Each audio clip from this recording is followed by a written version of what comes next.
Our interview this morning is with Johnny C. Witt. Johnny was born in San Diego, California, September of 1948. He served in the United States Navy from 1969 until 1973. Highest rank attained was E4. This interview is conducted at Burleson, Texas on Friday, January the 21st, 2011. My name is Dale Dexheimer. I'm not related to Johnny in any way. Also in the room are Milton Gibson and Gary Burton, who are our videographers. This interview is conducted for the Veterans History Project at the Library of Congress and for Operation Remember, City of Burleson, Texas. And with that introduction, Johnny, you can tell us about your time in the Navy, sir. Okay, thank you. I left Tarrant County, went to San Diego in 1969, was in boot camp San Diego, went from boot camp straight to the ship along Opo City, Subic Bay, and stayed aboard ship till 73. Participated in 3 full cruises, which each cruise lasted 9-10 months, and 2 partial cruises. We got lots of combat pay. We were not foot soldiers, but we was on an LSD, which was a landing ship dock, which hauled Marines and all their equipment, tanks, LCMs, and it was a lot of Marines, a lot of Navy. Ship was about 500 feet long. We had a crew of about 300, 25, 30 officers, I guess. And my granddad was in the Navy, my dad was in the Navy, and I was in the Navy, and my brother was in the Navy. So we're a Navy family. And like I say, we just hauled Marines in and out. We were in and out of Vietnam all the time, up and down the coast at night, always ready. I went aboard ship, was in deck force for about a year, and realized that was not the place to stay. So I was doing a little rodeo in Camp Pendleton when we'd come stateside, and the guy in the personnel office asked me if I could type, and I told him I could. So that led to being a yeoman 3rd class. So that worked out pretty good. But let me go back and ask you some things, Johnny. Yeah. You left Tarrant County and went to San Diego. You were born in San Diego. I was born in San Diego, but I grew up in Fort Worth. How'd you get to Fort Worth? How'd you get to live here? My dad raised me. My grandparents raised me in Fort Worth. And your granddad had retired here? Yes, sir. Mm-hmm. Okay. Okay. You went to boot camp in San Diego. How long was your boot camp? 9 weeks. 9 weeks. Teach you to march? Oh, yeah. Mm-hmm. Anything else they taught you? They wanted to break you. That's what they wanted to do. They wanted to separate the ones that couldn't stay for the ones that would stay. And somebody yelled jump? Of course, it was a lot different back then. Somebody yelled jump, you yelled how high? How far and how high. Yes, exactly. Sir. Okay. You didn't go to an A school, No, or they just took you right out of boot camp, put you on, an airplane? Put me on a C-131, I believe, cargo plane, and we all went to the Philippines. Guam, or I can't remember if it was Guam or Wake, and then from there to Clark Air Force Base, and then Clark was about a 2 or 3 hour jeepney ride to Subic. Jeepney. Now there's a term. What is a jeepney? Just old World War II Jeeps that have been fixed up is what they are. They use them for taxis. So when the U.S. Navy brought you from Clark back down to Manila or Subic Bay, they brought you in a Philippine civilian vehicle. A Philippine taxi. Yeah, yes, sir. Okay. What does taxi look like? You said they were old Jeeps that were reworked, but They're Jeeps that have been extended so people can crawl up in the back, what kind of They're paint all they have on them, Johnny? That's Just what every kind of paint you wanted. They were just very decorative. Very psychedelic. Yeah, with beads hanging off of them, and they charge you about 2 pesos to go anywhere in town. Dragons on them. Oh yeah. Mm-hmm. What do you think about the way they drove in the Philippines? Whew, that was. I've never. Yeah, they're pretty good drivers. Not to be hitting each other the way they drive and honk. But yeah, that was an experience too, coming from Mansfield, not being out of town that much, and wind up in Subic Bay in the Philippines. It was like a circus, It was different. Where were you home ported, Johnny? We home ported in Subic Bay. Oh, you were? Okay. Well, when we were in Westpac. Okay. And then when it wasn't So with you San were Diego. in Subic Bay basically during Vietnam. Say We a would little bit anchor in Da about Nang Harbor a lot of times. say a little bit about Philippine people, standard of living. Well, back then I classified that as a third world country. I mean, that was bad. This place we went to we delivered 2 dozers. It was called a Salon, and they had Liberty Call, and we were all back aboard ship in an hour. I mean, they had open urinals right in the streets, so it didn't smell good. It was probably one of the worst ports we ever hit. In Olongapo, Subic Bay, when you went over in Subic, left the ship, went down the pier, there was a gate, and you crossed the river. True. True. Okay. You know what that river's name was? No, sir? Well, there was probably a name that sailors had for it, but I don't know what the real name was. Shit River. Okay. And when you walked across the bridge, took a quarter, whatever, flipped it over that bridge? Whatever you had, they died for it. And the river was... There were probably sewers in Fort Worth that were cleaner than... Probably so, yes. It was a different kind of was, deal. Yeah. Okay. So much for the Philippines.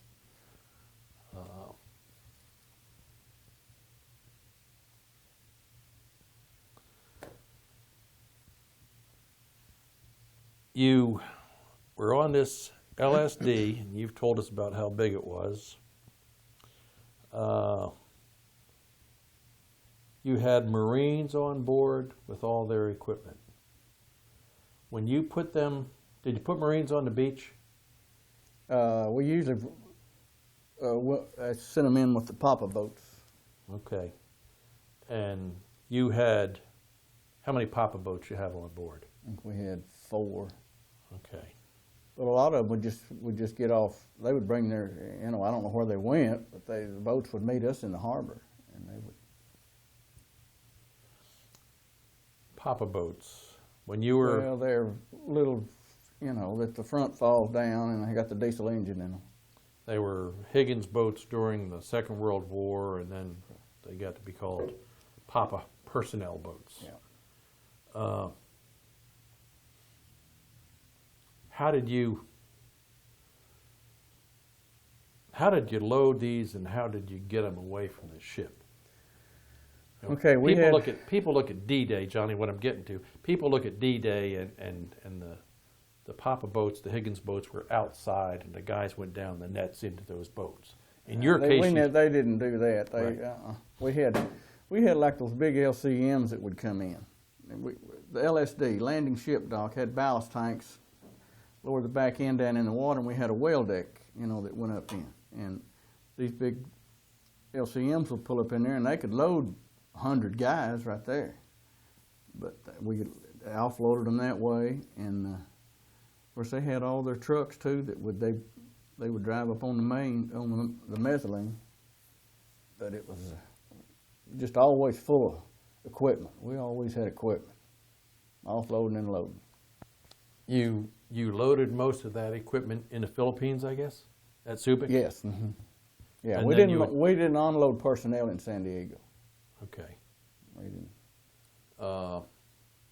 You load this equipment in Subic, go across the South China Sea, I guess it is, Philippine Sea, whatever it is.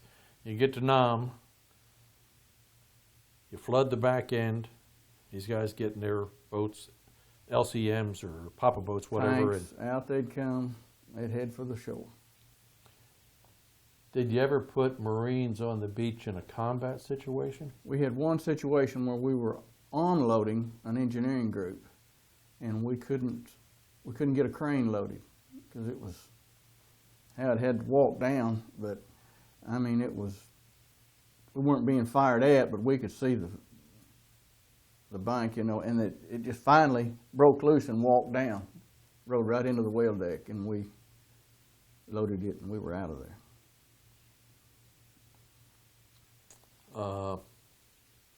You go up any of the rivers in Vietnam? Being in deck force, I was on the captain's gig, and as a coxswain, as a bow hook, and we went up a couple of times to a place called Elephant Landing, I believe, and delivered an officer with some papers up there. And we were issued carbines. We didn't see any action. They give you bullets? Oh yeah. Okay. You were ready to go. Had a steel pot? Helmet? Yeah, we had the steel pot. We delivered him to this landing, which was not much of a landing, but he told us to be out in the middle of the river pulling a figure eight till he came back. We did that. Each time we did that, they issued us carbines. Of course, the river was, real wide. You went from First Division, you went from being a deck ape to being a yeoman. Well, I went from being a deck ape into the ship's office. Okay. And did some fetching and filing, and I knew this yeoman chief, and he told me, he said, if you'll take the third-class yeoman test, I'll get you in the captain's office. So I studied, and took the test and passed, and there was two of us, E4, third class, and the chief up there. In the captain's office? In the captain's office, yeah. Your captain was a commander? Captain. Four stripes? Full captain. Okay. What kind of guy was he? Well, I went through about three. We had one captain, his name was Captain Hodge, and he was in the UDT, so he's a pretty straightforward guy. What about the other two? Well, they were okay. They all academy types? I was, 22, 23 years old, and they were captains. They all go to the academy, do you know, Johnny? I don't know that. Okay. Don't know that. Okay. Tell us a little bit about living conditions on a ship that size. You were in a compartment with how many other guys? Probably about 35. How big was that compartment? A little bit bigger than this room. The ship was commissioned in 1954, so it was an old ship when I got on it. But I remember we had a tug come up beside a port somewhere, and I can't remember when, but punched a hole in the side above water level. But they had to fix that. But that's just from rust, But it was an old ship. You had 35 guys in this one compartment, so you had bunks along the bulkhead. How many bunks you have? 3. 3 high? 3 high. How'd that old thing ride? You ever get in a typhoon? Well, it didn't ride bad. We did. We took a 28-degree roll one time, and it tore every desk in the ship's office loose. Besides the rest of the ship, what happened, but it tore every desk we had loose, and papers, service records went everywhere. We were months getting that taken care of. 28 degrees is a long way on a... It was for us. Yeah. It was for us. Yeah. And I made a hammock that night and put it up in the ship's office, and our XO found out about it, and he had us put a statement in the plan of the day for the next day that there would be no hammocks aboard ship. So I got caught. That was against Navy regs or something, or I don't know. Or the XO's regs. It was the XO's rigs. Okay.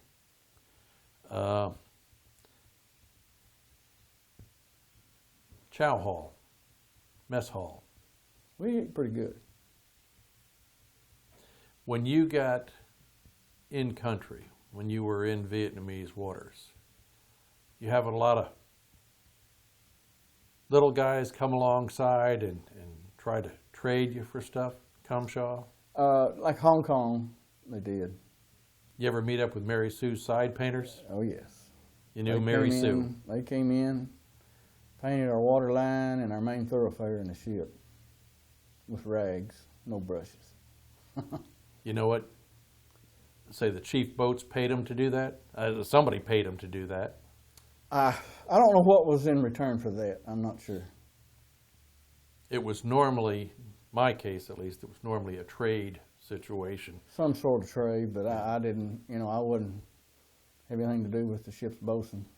You were, so you went into Hong Kong. You go on the beach in Hong Kong? Oh yeah, ashore. What'd you think about Hong Kong? It was nice. It was up to date, like New Zealand was, and Australia. You got to those places too? Wow, you got around. Across the equator twice. What was it like to go across the equator? It wasn't fun. First time in particular, what was it like? First time, you just didn't know what to expect, And what was funny about it, it had clouded up that day. And we had to go through King Neptune's court and all that. You get to kiss his belly? Yeah, I guess you could say that, yeah. Tell us a little bit more about King Neptune's. Oh, they'd clip part of your hair. They would save the garbage out of the chow hall a couple of months before you crossed. They built a chute probably as long as this table. They had a top on it, it was open on each end. And they pushed you down in there and you come out the other end. Initiation. Initiation, yeah. Yeah. You were a pollywog and you crossed the equator and then you were a shellback. Okay, that was the first time you became a shellback. They gave you a little certificate. You get a little piece of paper. Okay, you crossed it a second time. Was that different? Well, I was the one doing the initiating instead I of... see. I was the one standing up instead of the one on my knees walking on the deck, hitting us with whatever. Now, they didn't really hurt us, but, It was a lot more fun the second time than what it was the first time. Oh, yes, sir. Mm-hmm. Okay. Chow hall would fix green eggs and stuff like that. But nobody got hurt. If we go back to living on board USS Thomaston, we talked a little bit about you had good chow, 35 guys in one compartment. What'd you do for recreation? You were you 8 hours on, 8 hours off? Oh, it was just like a job. You got up in the morning, mustered, worked. Okay. So you were basically 8 hours of work, and then you were off from 4 in the afternoon or 5 in the afternoon until 7 o'clock the next morning. Now, if you were in deck force or you were quartermaster, whatever, then you probably had a watch you had to in the wherever, port or starboard or aft. But if you were in the captain's office, yeah, I didn't stand any duty. So what'd you do with that free time? Well, we'd write letters. We had a movie every night at sea, and listen to music, write letters. No ping pong tables? I don't remember a ping pong table. You go swimming in the well deck? The couple of times we had swim call, we was outside the ship. we'd jump off the side and go, and they swim around to the back of it. They'd lower the tailgate down. Just anchor somewhere, and they'd have a swim call, and you all jump over the side, splash around. You know, if it was smooth and it was Yeah. like glass, when they'd call swim call. But they didn't have that very often.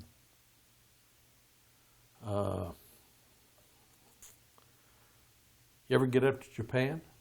Oh yeah, we went to Sasebo, Japan. We bent a screw somewhere along the way and had to dry dock in Sasebo and replace us. That's really what I was wondering. I didn't know if y'all would go in the yard at Subic or if you went up to Japan. We went for this. We were in Japan. They figured we hit something. They didn't know what. Had twin screws, I guess? Twin screw. And they bent just the screw, or they bent the shaft? Bent the screw. Bent the screw. Yeah, if they'd bent the shaft, we'd have been there a long time, but they just swapped screws. I can't remember, we was there 3, 4, 5 days. And the yard up there just happened to have a spare. Well, now, I don't know that. Like I say, that's 40 years ago. But in 4 or 5 days, they had you back out of the dry dock. If that, you know.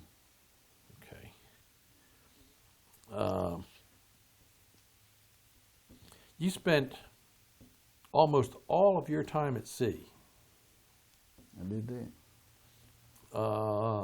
You got 30 days leave. Whether or not you took it, I don't know. But you ever come back to the States or? Not when we was overseas. Okay. I mean, if you had a death in the family, I had a death in the family and came home. But Navy arranged your transportation for that? yes. Okay. So you had all this leave. Did you just accrue all that leave, Johnny, or did you take it somewhere? Did you go to take off? I'd take it when we come home. Okay. I'd take it when we come home. When you came back to San Diego? States, yes, sir. Okay. That's what most of the guys did. They wouldn't just turn everybody loose, but they turn what they could. You remember how many days leave you had coming when you got out? How many days you sold back? No. 30 days. You were only allowed to accrue so many. I don't remember. I can't. I don't remember that. Yeah. Okay. You were in the ship's office, captain's office. You ever attend captain's mast? Not being Not as the defendant. Not on but, the wrong side of captain's mast. I went to Exo's mast once, but I don't recall going to a captain's mast. Did you ever go as, say, a recorder or somebody who the one time I went, we were in Hong Kong, and this guy came back we couldn't, we weren't paired up. But anyway, this guy hit me, and I was on watch because he'd left some clothes on the boat, and he got mad, and he was drunk, and the officer of the watch told me to clear the quarterdeck, so I did. Well, then he left. I said, everybody off the quarterdeck. I was a petty officer on watch. We got down below, and he saw me, and he bushwhacked me from the side. But we went to XO's mast for that, and I spoke up at that, saying, the guy was mad he left his clothes. He was just upset. That's the only XO or captain's mast I went to. This guy that hit you, was he a petty? No, he was a seaman. I thought I turned it off. It is off now. Was he a petty officer? I'm sorry. I don't think, no. So no, he didn't lose. He wasn't a petty officer. He was a seaman. He didn't lose his crow. He just no. he went from he wasn't like a seaman third to a seaman deuce. No. Hitting a guy on watch be a pretty serious offense, I would think. I don't know. It didn't. I don't remember much. I don't know if it was forwarded to a captain's mast. I can't remember. I think it was taken care of there.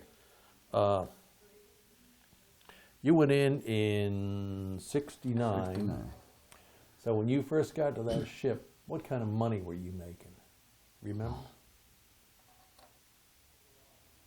Gosh, it wasn't very much because, you know,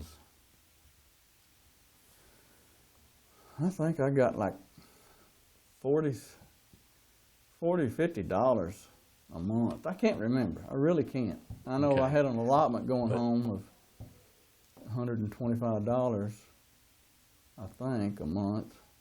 And you got 40 or 50 bucks 40, beyond 50 that? bucks after that, yeah. And then when you got in country, you got combat pay or sea duty or Tax-free whatever. combat pay. Okay. How'd you get paid? Cash. In Chow Line. Supply officer, come down, SK. Open I his- mean, yeah. dispersing clerk, whoever, Dispersing clerk with come down, all have a satchel three. full of money, Yeah, they'd start have it in rolling the- them 20s out. Yeah, and that's what they do. You ever shoot any craps on that ship? Played a lot of cards. Always just for fun. Oh yeah, No money ever changed hands. not a whole lot of money. We didn't have a whole lot of money to change. Okay. Let me see where I am here. And we have a ship's reunion once a year, Uh-huh. and I've been going to those for the last 8 years, and they voted me vice president of that. I just sponsored a reunion down in San Antonio, and everybody was wanting Texas to have a reunion. Come on, Tex. I said, okay. I said, but y'all can leave your coats at home in September. But they had a good time in San Antonio. What kind of turnout you have when you have a... We usually have about 35 to 40 couples, Okay. and we have one plank owner.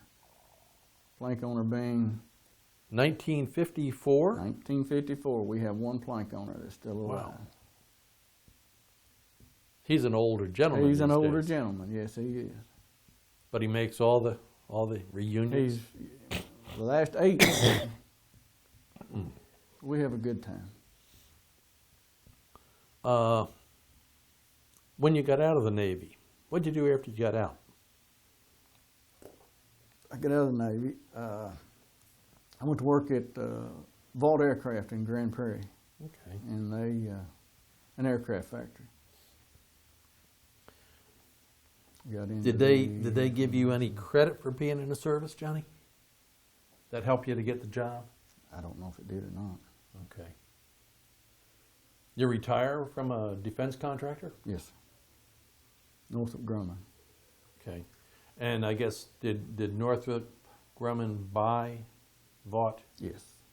So you pretty much worked the Grandfathered same us on. place all the time, Yes, it just sir. changed hands. Okay. In those years, certainly you worked in the captain's office, so you remembered some of those skippers. You remember any guys in particular that you served with, people who were out of the ordinary, one way or the other? I think we were all out of the ordinary a little bit. You know, just had a lot of friends. Deck Force, a lot from Alabama. We had one individual, he was from Louisiana, and he came aboard ship and he didn't like it. So he threw his sea bag over and said he wasn't going to play. But he wound up playing. Stayed on the ship? He stayed aboard ship. Didn't give him a transfer somewhere? No. Okay. You ever have anybody get seasick on board? Oh, yes, definitely. I got Even on seasick that smooth first- riding? I got seasick the first time I left Subic Bay, and that's the only time I ever got sick. But we had a lieutenant commander, can't think of his name, but when he had watch on the bridge, he'd carry a bucket with him, 'cause he knew he wasn't going to make it.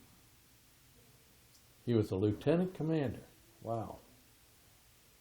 I know the ships that I was on, the unwritten rule was that if you got sick, you cleaned it up, and they didn't care what you had on your shoulder. If that lieutenant commander would have gotten sick on the bridge, he's the one that would have got the swab. And I'm sure he would. yeah. The guys in that compartment that you were so close to, any stories there? Or?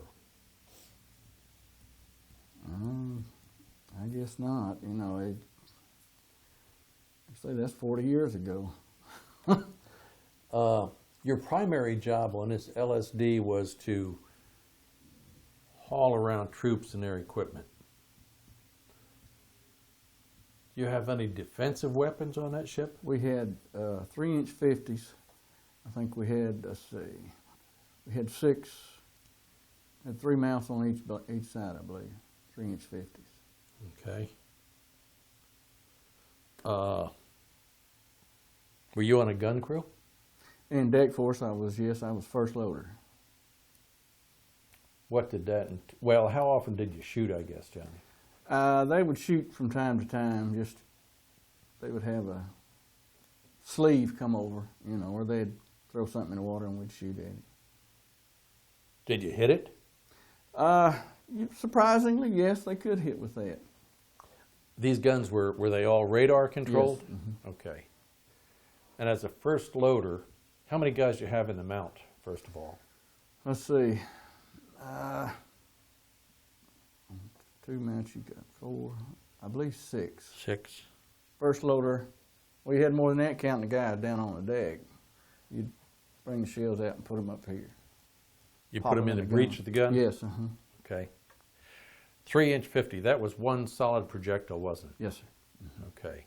So you didn't have to put in a projectile and then a bag of powder and all that good stuff. You just put it in there and then, what, the gun, the chief? Electrically charged fire. It's electrical charge what set them off. Okay. You just put it up in there and then the breech closed automatically? Breech would flip on, it'd fire, and each time it'd fire, it would rotate the ammo in there. Okay.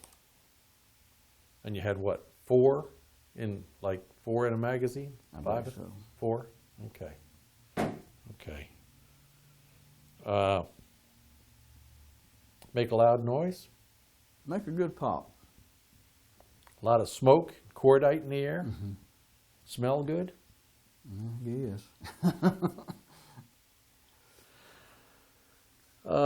Overall, good experience for you? Good experience. I would think it was. You go to all the reunions and what have you. It's a good experience. I think any young man, it wouldn't hurt him to go through the military service. Maybe not for that length of time, but I think the military's helped a lot of people out, to be honest with you. Yeah. A lot of us were younger men and not quite sure what we should be doing, so Exactly. 3-4 years and gave you some direction. What am I going to do when I get out of this Navy? You know. Yeah. But anyway. You got married after you got out? No, I got married while I was in the You did? Navy. Mm-hmm. Where'd you get married? A high school sweetheart. Oh, so you married her here? Yes. Mm-hmm. Okay. And kids? I have 2 children. That marriage lasted 9 years. I've been married 30 years last month to my present wife. Okay. Well, good. Been successful. Had 3 or 4 years that were not all fun and games, but you feel it was beneficial? Yes, sir. Mm-hmm. You bet. Well, my house burnt down February the 3rd of this year, so throw a little pitch in there for State Farm Insurance. They took care of you? If it wasn't for State Farm Insurance, I'd be in a cardboard box under a bridge. But yes, they were very good to us. Well, good. We Good. rebuilt on the same spot, and we were back in July. How old was the house when? It was about 30 years old. Oh, so you got upgrades. You got all granite counters and all that good stuff when you rebuilt it. Might as Wife's well. happy? Wife's happy, everybody's happy. Yes, sir. You bet. Johnny, we appreciate you coming down Thank this you, morning. gentlemen. I hope it's kind of a boring interview, but No, it's not boring. A lot of guys say that, but all the pieces of the puzzle fit together. It's and being homesick is just part of it. When I first went over, I thought, what have I done? But it all worked out. You have a chaplain on board? Or do you have an acting chaplain, maybe the XO or I don't somebody? think we did. We stayed with another squadron. We had Had a squadron big chaplain. LPH that was with us. If a lot of dental work was needed, they'd fly them over. We had a helicopter pad on the back. They'd just fly them over to that LPH. You didn't have your own helicopter on board? Not on board, no. Okay. We had above the Okay. well deck was the flight deck. Yeah, okay. Well, okay, sir. Appreciate the time this morning. Okay. Appreciate Thank your you. time in the service. Thank you. Thank you.